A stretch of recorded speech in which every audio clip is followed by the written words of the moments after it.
Faly miarabantsika rehetra. Androany isika hiresaka mahakasika andrimampera, manao sipa, manana vady, mananjanaka. Zay mety efa hitantsika na henontsika eo anivony fiarahamonina zay misy antsika. Eto ambolohany tenako dia mahatsiaro anireo andiana kristianina anankiroa eo anivony eglizy. Ny andiana kristianina voalohany dia ireo zay na inona zavatra ataon'Andriamampera dia maloto foana Andriamampera. Avy amin'Andriamampera na tonga an'io fotindrimampera io.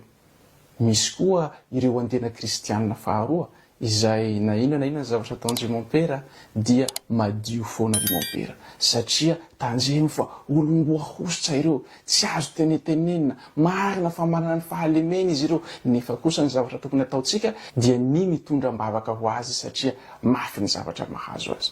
Ny andro milina indray tsisy idirana amin'izay zavatra zay. Satria amiko manokana olon-dehibe mahafantatra ny zavatra ataony ireo presantsika ireo. Fa ny ahy ny zavatra ifantohako dia ireo kristianina katolika izay mbola manana finoana marefo ka tsy mahafantatra akory fa ny finoany amin'ny maha-kristianina katolika azy dia tsy tokony hiankina velively amin'ny toetra ny olon'ny eglizy fa miankina amin'ny eglizy izay manome fampianarana tenin'Andriamanitra ho fanilo manazava ny fiainantsika ka ahafahantsika miray amin'Andriamanitra dia ny ety ambony tany amin'ny alalan'ireo sakramenta maro isan-karazany ireo hatrany an-danitrany amin'ny alalan'ny fandovatsika ny fiainana mandrakizay. Ka ataoko ity video ity ho fampahafantarana antsika ny zavatra tokony ho fantaritsika manoloana an'izany resaka somary manalabaraka, mahamenatra, mahasosotra eo anivony fiarahamonina izay efa miparitaka tsy takona fenina androany. Fa indrindraindrindra mba hahatonga ny finoantsika tsy ho voahozongozona na dia misy zany zavatra zany fa hifikitra lalandava isika amin'io eglizy tokan'i Jesosy Kristy io satria ao nazahoantsika ireo fahasoavana lehibe maro isan-karazany izay nampandovan'i Jesosy Kristy ny egliziny izay najorony. Manaraka an'izay dia fantako raha teo fa maro ny tezitra fa indrindra ireo tovavy na vehivavy izay mety manam-pitiavana na koa mbola miaraka amin'Andriamampera. Teboka anankiroa no tiako ifampisarana amin'ity video ity. Ny afatra voalohany dia mazava loatra ho ainareo vehivavy rehetra izay tsy misalasala fa mihevitra hoe zavatra tsy dia maninona loatra zany miaraka amin'Andriamampera zany. Ka zay efa nisipa Mampera na mbola ao anatin'izay fiarahana amin'Andriamampera zay. Tiako fantasanareo fotsiny fa loza le izy. Tena hoe afaka mahatonga ny fiainanao tsy ho zarizary satria i Mampera tsy mitovy amin'olona tsotra izay tsy nandray ny sakramenta ny laharana. Tadidio fa i Mampera na dia inona ny fahotana ataony na dia inona ny fahotana ataony masina foana ny sakramenta izay omeny ary manan-kery satria maninona eo ny karakteran'ny mahasakramenta n'ilay sakramenta fa eo koa ny karaktera mahapretra ny pretra izay mitafy an'izay karisma antsoina eglizy hoe in persona Christi. Zany hoe ny pretra rehefa ao anatin'ny fanatanterahana ny asa mahapretra azy dia tsy mba solotenan'i Jesosy Kristy fa tena lasa vatan'i Jesosy Kristy. Zay ny tsy hitovizantsika amin'ireo presantsika ireo. Isika rehefa miaina ny finoana maha-kristianina antsika, isika mitafy an'i Kristy, lasa solotenan'i Jesosy Kristy. Fa iry Mampera lasa tena vatan'i Kristy, lasa hoe i Jesosy mihitsy io manatanteraka ny asa masina eo anivony eglizy. Ka izay mistery in persona Christi mampiavaka Andriamampera izay no tena mahatonga antsika kristianina tokony hametsaka fanajana ho azy foana tahaka ny nanajany mpanjaka Davida ny mpanjaka Saoly rehefa nanenjika azy satria voahosots'Andriamanitra io mpanjaka io. Ohatran'izany koa ireo Mamperantsika ireo voahosots'Andriamanitra ireo ka eretsereto ange raha ohatra ny tsy fanajan'Andriamampera ambava amin'ny alalan'ny toetra ahatonga ny fiainantsika tsy ho zarizary. Dia mieritreritra ve ianareo vehivavy izay mpisipa Mampera ireo fa ny fiarahana ny fanaovana firaisana ara-nofo amin'Andriamampera no hahazarizary ny fiainanareo. Ny firaisana ara-nofo ivelan'ny mariazy raha teo efa fahotana. Fa ny fanaovana firaisana ara-nofo miaraka amin'ireo olom-boahosotra ireo mbola lozaloza mihoatra an'izay. noho izany tsotra ny zavatra teneniko raha ohatra ianao mahatsapa fa ao anatin'izany situation zany na niainany zany situation zany aza misalasala fandana mifona mibebaka amin'ny fo manenina ka miezaha mandeha miconfise fa tena saky ny miteny aminareo fa tena blocage tsy mahazarizary ny fiainanareo ny fiarahana amin'olom-boahositra tahaka ireny. Mety mino ny zavatra lazaiko anao mety tsy hino tsy de problemiko loatra zany ny anjarako fotsiny manazava ny fahalalanao mahakasika an'izay sujet zay anjaranao avy eo no mandinika satria tsy fiainako no bloqué fa fiainanao fa raha ohatra anao mahatsapa tena hoe tsy mety koa ny zavatra nataoko ny eglizy dia trano ny famindram-po Andriamanitra dia mpamindra fo aza matahotra aza menatra fa tsisy olona afaka manameloka anao za manokana maro ny tovavy maro ny vehivavy tonga miresaka amiko mitantara fa efa nisipa mompera efa niaraka tamindry mompera fa jamais za nanao teny mahery na nanometsina an'ireo olona reo fa au contraire faly za satria matoa lay olona sahy miteny zavatra mahamenatra ohatran'izany aminao manampanirina izy ny hiova mahatsapa izy fa tsy mety le zavatra nataony ka torolalana tambitamby sy fankaherezana no omena azy mba hahatonga azy hiala amin'izay fatro ny fahotana lehibe zay ka hanana fiainana vaovao ary handray ny fahasoavan'Andriamanitra indray amin'ny mahazanaky ny eglizy azy.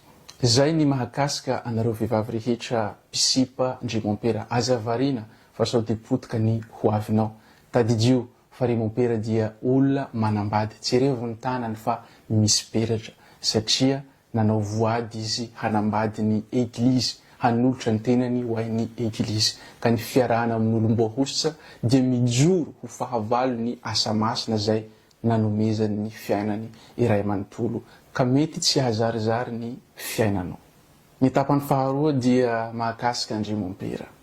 Eny hoantsika andiana kristianina zay mpiaro andrimompera dia henoko foana matetika zay protection zay hoe io anie tsy fotindrimompera fa ny tovovavy ankehitriny mandeha any amin'Andriamompera ve dia mitondra akanjo maneho ny vatana dia aiza moa Andriamompera tsy ho tafalatsaka miresaka amin'Andriamompera ve dia mihamkamina dia ahoana moa Andriamompera no tsy ho tafanao an'izany.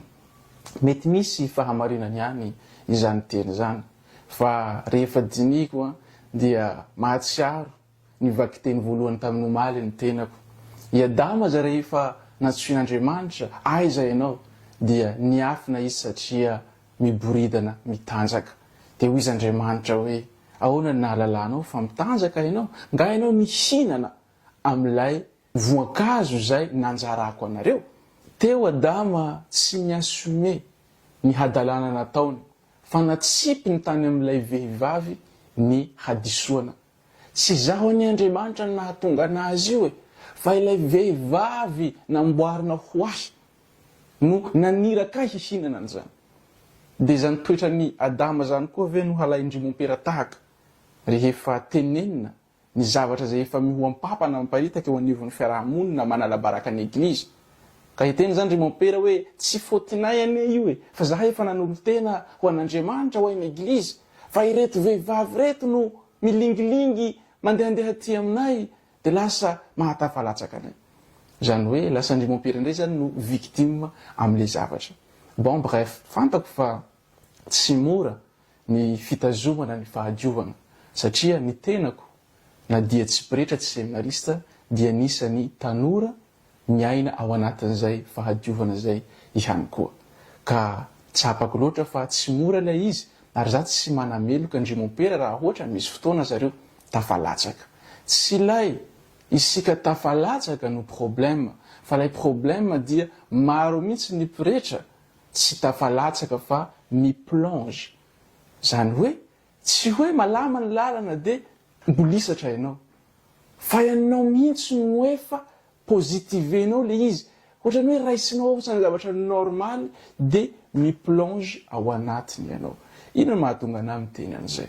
Omeko exemple ianareo maro ny pretra rehefa amin'io resaka fanenjehana vehivavy io minia manadino hoe izaho ty anie pretra tsy hampitovy ny tenako amin'ny tovolahy izay tsy piritra, izay tsy mijoro ho mpianjonjy ny onjy izay tsy inona fa ny kristianina zay tarihiko amin'ny mahapera curie ahy, amin'ny mahapera vicaire ahy sy ny sisa sy ny sisa.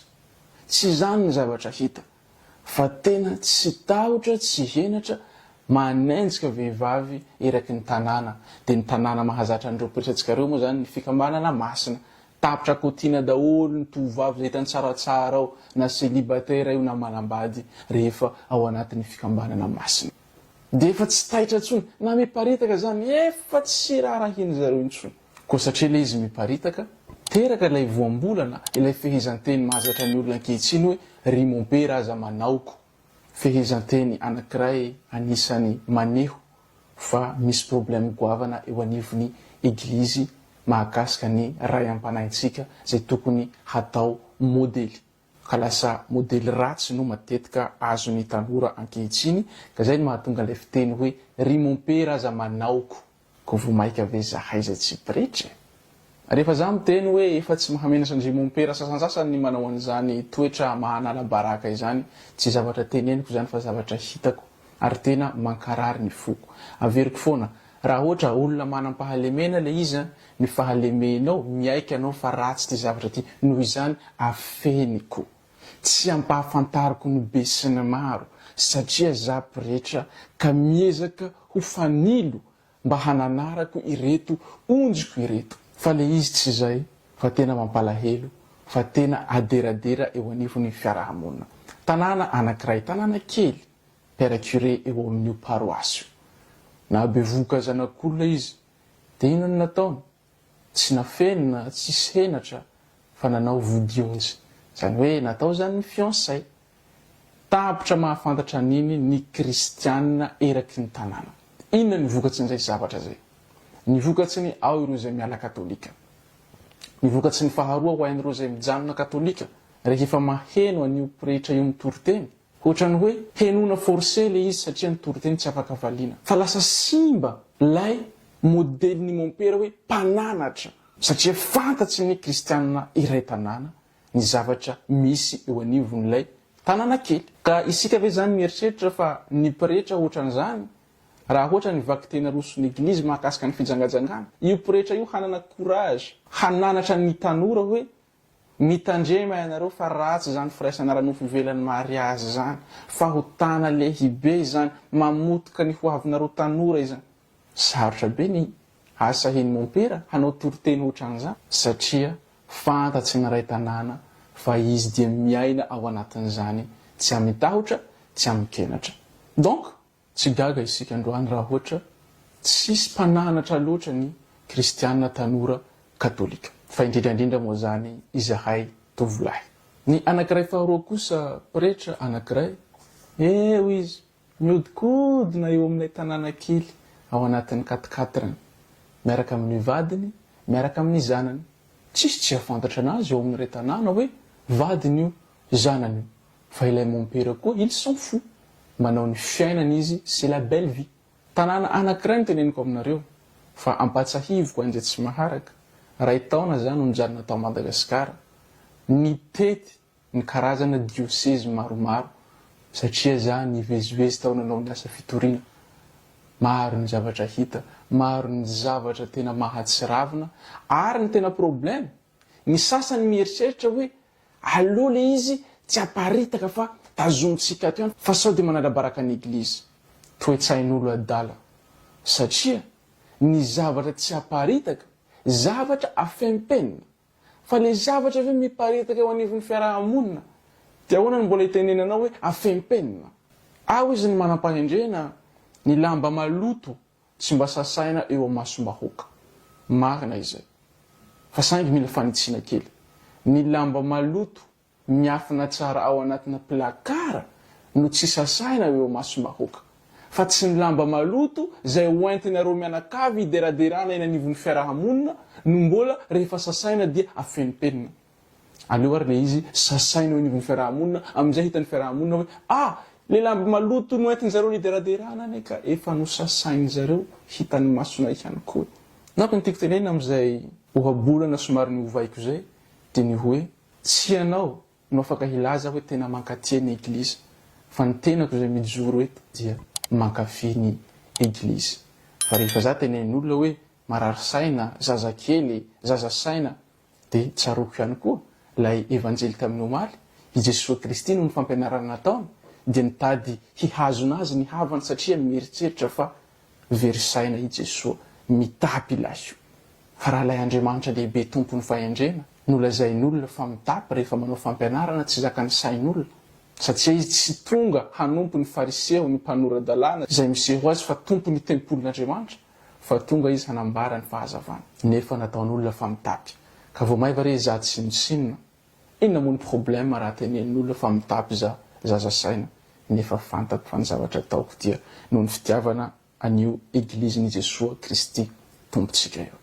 Manaraka an'izay zavatra tena matetika tsy zakako ihany koa ataon'ireo pretra ireo ny fomba feno fitaka sy lainga zay mianjady amin'ny tovovavy.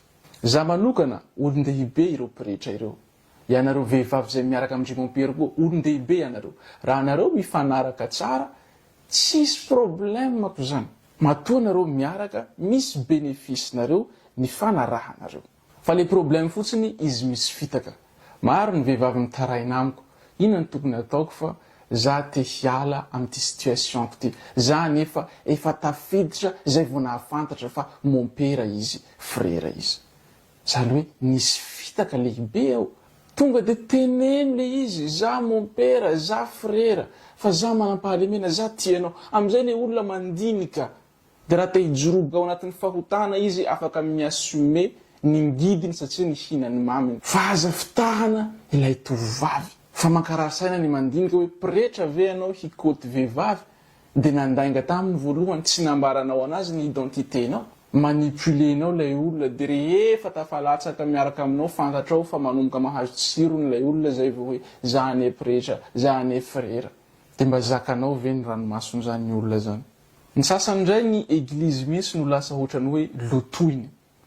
Satria fantatsin'ilay vehivavy izy fa pretra, fantatsin'ilay vehivavy izy fa religiosy, fa amboariny ataony lavage de cerveau ilay vehivavy hoe io ane tsy fahotana zany. Zahay pretra ane tsy hoe tsy afaka manao sipy. Fa noho ny resaka bonne organisation eo anivon'ny eglizy dia norarana zahay mba tsy hanambady. Fa tany aloha tany ny pretra manambady. Porofon'izany apôstôly Piera zay nanambady aman-janaka. De maro ny vehivavy tsatsan'izay fanabadoana zay de resy lahatra tokoa satria misy preuve fa tany aloha tany ny pretra afaka nanambady, misy preuve ao anatin'ny baiboly fa i Masinday Piera nanambady aman-janaka de mijoroboka ao anaty lavaka koa ilay tovovavy de mazava loatra miaina ao anatin'iny fahotana iny satria tsisy mpananatra, tsisy olona sahy miteny. Koa ilay ray am-panahy tokony hananatra hiteniny marina nisafidy ny hiaina ao anatin'izay lainga zay mba hazahoana anao fotsiny.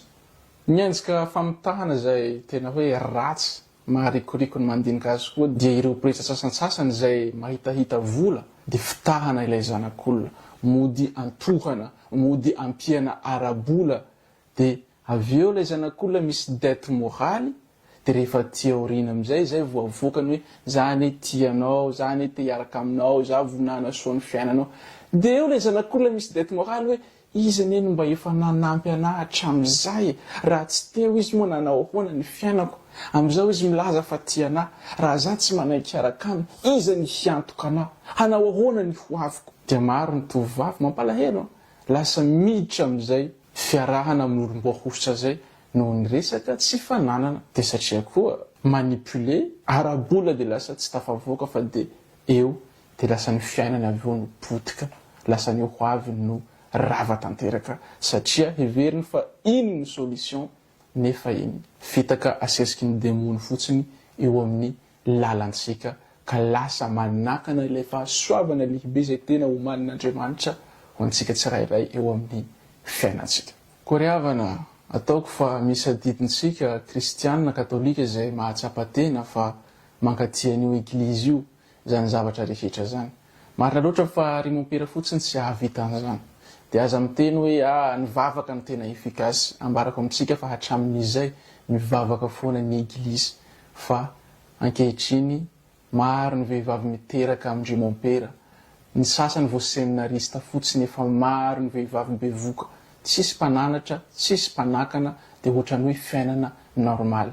Inona ny antony? Tsy hoe ilay vavaka no tsy efikasy, fa amin'ny maha-katolika anao fantaro fa ny vavaka tsy arahanasa dia zava-poana. Anisan'ny adidy ho antsika kristianina katolika ny mampitanjona anireo seminarista, anireo pretra antsika reo rehefa misy zavatra hita tsy manjary ataony zareo. Afaka manao an'izany isika en 2 étapes. Ampitandremina zareo amin'ny voalohany, rehefa mbola tsy mety zareo tsy miova, ampandrenesina any amin'ny eveka, satria ny eveka no tompona ndraikitra voalohany amin'ireo pretra eo ambanin'ny diosezin'ireo. Ny problème, ny toetsaitsika mihitsy no simba. Heveritsika fa fankahalana azy ireo ny fahasahina miteny ny zavatra tsy manjary ataony any amin'ny eveka. Tsy fankahalana zany fa fitiavana. Raha izany no ataotsika, manampy azy ireo isika ny hiova toetra, satria rehefa manao hadalana zareo hahatsapa fa ity dioseze misy iteny sarotiny ny kristianina eto noho izany za hiezaka tsy hanao, fa raha tafalatsaka hitanjina mba tsy hanimba, tsy hanafitohina ny finoany be sy ny maro. Ao Madagasikara misy dioseze anankiray izay tena vitsy dia vitsy ny pretra fantatra hoe manao hadalana, satria maninona? Ny kristianina ao amin'ny dioseze io tsy misalasala, fa raha vo misy zavatra hitany hoe tsy tokony ho fataon'ny pretra, tonga dia lasa ny taratasy, lasa ny resaka any amin'ny eveka.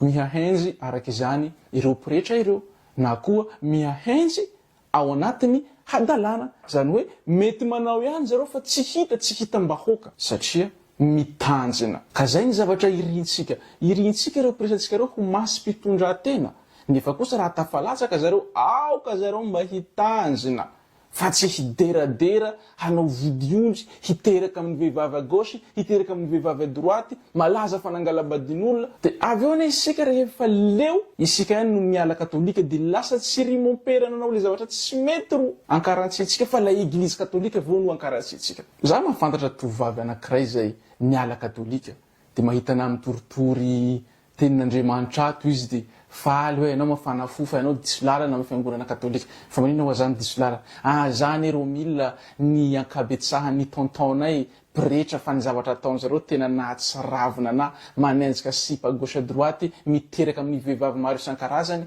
dia hoe zao mihitsy ve le eglizy katolika, zao mihitsy ve ny olona natsoin'Andriamanitra hananatra ho fanilo manazava anireo kristianina katolika maro anisa reo, kivy zareo mila dia niala katolika. Za resy lahatra fa maro ny olona tafiala katolika nohon'izany zavatra zany. Za manokana raha za manao video mahakasika an'izany, za na misy mompera 5 tapitrisa miteraka, je m'en fous, satria ny finoko tompoko tsy ho voahozongozona amin'izany. Fa za manao video satria ny finoanao mety ho voahozongozona amin'izany. Androany anao mieritreritra fa ny eglizany masina, ry momperany masina, dia raha ampitso anao mahita zavatra manafitohina anao dia iny anao miala, satria tsy hainao akory ny manavaka ny eglizy sy ny olon'ny eglizy. Ka zay ny mahatonga ana mampahafantatra antsika, ampahafantariko le izy, satria tsy zavatra takona fenina ntsony eo anivon'ny fiarahamonina, fa miparitaka misy adidintsika kristianina. Raha manam-pitiavana ny eglizy io isika, tena adidintsika ny mampitanjina azy ireo mivantana rehefa mahita zavatra tsy mety